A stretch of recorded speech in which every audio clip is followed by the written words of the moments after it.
जय हिंद साथियों। मैं Navneet Kumar smart tech and education के इस चैनल में आप सभी का हार्दिक स्वागत करता हूं। और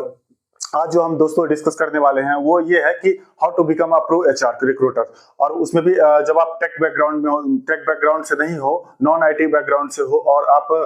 टेक्निकल रिक्रूटिंग में जाते हैं, इन केस अगर सेलेक्ट आप हो जाते हैं वहां पे, तो आपके पास क्या क्या चैलेंजेस आती हैं। उनमें से एक मेजर चैलेंजेस मैं आज आपके साथ शेयर करूंगा कि क्रिटिकल ओपनिंग जब हमारे पास कुछ आती है जो बहुत दिन से ओपन है और वो क्लोज नहीं हो रही है, तो उसको हम कैसे अपनी स्ट्रेटेजी लगा करके क्लोज कर सकते हैं। तो दोस्तों देखिए कि मेरा यह मानना है कि हर प्रोफेशन से आपको कुछ ना कुछ सीखने को मिलता है। आप कहीं भी कुछ भी जॉब किए हो उससे आपको कुछ ना कुछ सीखने को मिलेगा और उस चीज को आप अपने नेक्स्ट जॉब में यूज करके अपने करियर को ग्रो कर सकते हैं। तो दोस्तों जब आपका सिलेक्शन होता है और आप जाते हैं और आपको एकदम से एमएनसी के लिए हायरिंग करने के लिए दे दिया जाता है, सच एज लाइक इंडिया के टॉप एमएनसी या फिर जापान के टॉप एमएनसी, जैसे कि यामाहा मोटर्स हो गया या फिर इंटरनेशनल ट्रैक्टर लिमिटेड हो गया या फिर होंडा इंडिया पावर प्रोडक्ट्स हो गया, जो भी जापानीज ऑर्गेनाइजेशन में बड़ी बड़ी कंपनियां, उसके लिए अगर आपको हायरिंग करने के लिए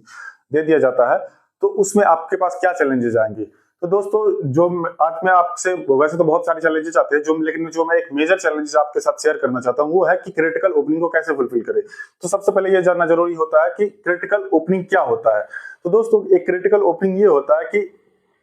एक एमएनसी जो होता है उनका सक्सेशन प्लानिंग थोड़ा बाकी कंपनी से अलग होता है। वो एम्प्लॉय को नौकरी देने से पहले ही अपना सक्सेशन प्लानिंग कर लेते हैं कि इस एम्प्लॉय को हमें 5 साल में कहां पहुंचाना है और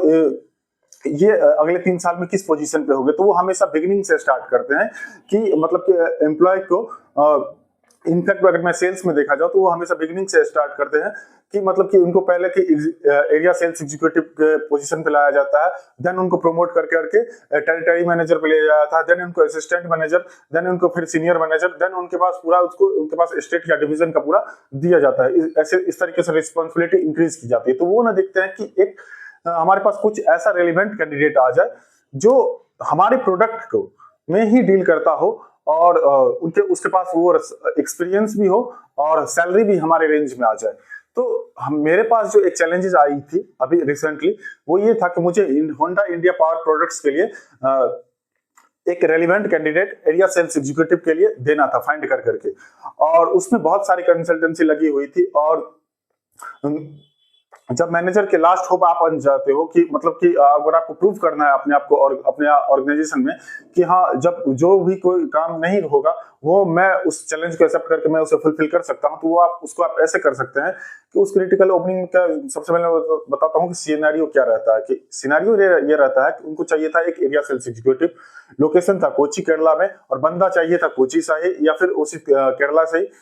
से ही होना चाहिए था और 3 से 5 साल का एक्सपीरियंस चाहिए था। अब दोस्तों चैलेंजेस यहाँ पे ये आ जाता है कि 3 से 5 साल का अगर किसी के पास एक्सपीरियंस रहेगा सेल्स में तो वो एरिया सेल्स एग्जीक्यूटिव पोजीशन पे तो रहेगा नहीं। वो 2 साल में प्रमोट होकर के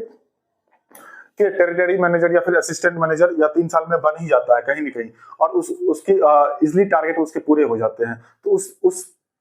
सिनेरियो में हमें रेलिवेंट कैंडिडेट मिलना बहुत ही मुश्किल हो जाता है। तो मैं आपको अपनी एक स्ट्रेटेजी बताना चाहता हूं कि उस पोजीशन को आप क्लोज करने के लिए आप क्या यूज कर सकते हैं। तो दोस्तों सबसे पहले जिस तरीके से प्रोडक्ट मैपिंग करना होता है उसी तरीके से इंप्लॉय मैपिंग करना होता है। जैसे कि चाय के बदले में आप कॉफी पी सकते हैं, उसी तरीके से अगर आपके पास एक रेलिवेंट कैंडिडेट चाहिए जो आपके प्रोडक्ट को सेल्स करे, तो आप कहीं ना कहीं अपने कॉम्पिटिटर्स के तरफ देखते हैं कि हाँ उस जो मेरा कोर कॉम्पिटिटर्स है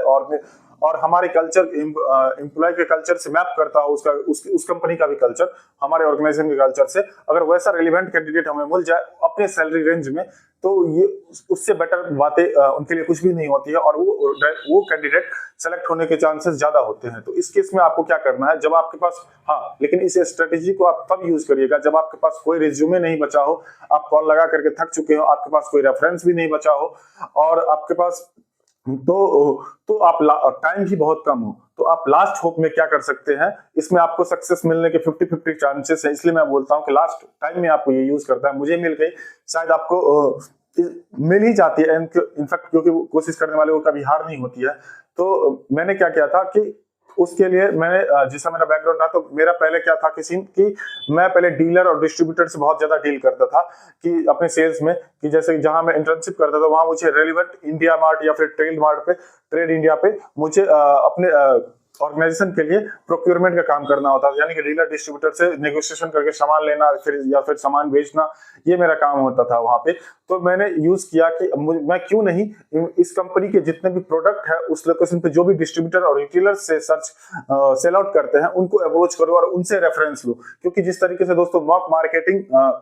से बढ़िया कोई मार्केटिंग नहीं होता है, इसी तरीके से मॉक रेफरेंस से बढ़िया कोई रेफरेंस नहीं होता है कि आप मार्केट में एकदम से इतना फैल जाइए कि आपके पास कोई नहीं कोई एक ऐसा रेलिवेंट कैंडिडेट आ जाए जो आपकी क्रिटिकल ओपनिंग को क्लोज कर दे। तो इसके लिए आपको क्या करना है कि जब आपके केस में आपको कुछ नहीं मिले तो आपको सीधे सीधे जाना है, आपको अपनी कंपनी के प्रोडक्ट देखने हैं कि क्या आपके प्रोडक्ट है। जैसे कि होंडा इंडिया पावर प्रोडक्ट है कि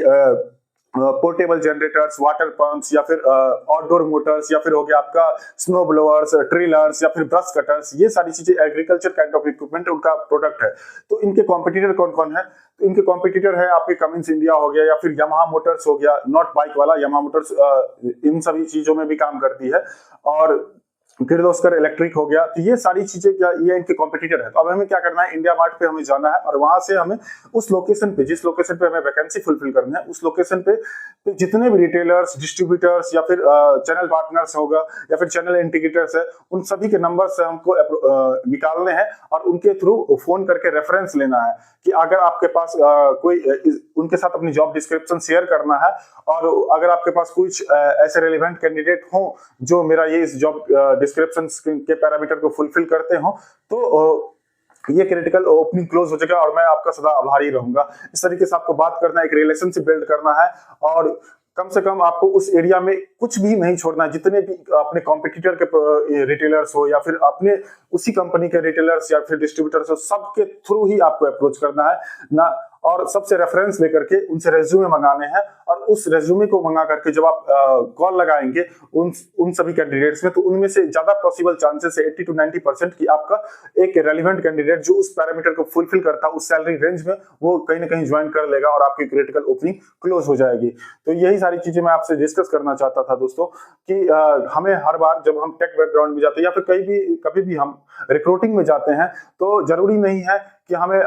naukri.com से या फिर लिंक्डइन या फिर ग्लासडोर या फिर इंडीड से ही हमको हायर करना है, यानी कि जॉब पोर्टल से ही हमें हायर करना है। आप इस स्ट्रेटेजी को यूज करके भी आउट ऑफ द बॉक्स सोच करके भी अपनी वैकेंसी को क्लोज कर सकते हैं और अपने मैनेजर या फिर परफॉर्मेंस मैनेजर के नजर में अपनी वैल्यू क्रिएट कर सकते हैं कि ताकि आपको फ्यूचर में अगर कोई चैलेंजेस आए तो वो सबसे पहले आपको देखे और आपको अप्रोच करे उस चैलेंजेस को, और आपका ग्रोथ जल्दी से जल्दी हो जाए। तो दोस्तों यही सारी चीजें मुझे आज आपसे शेयर करनी थी।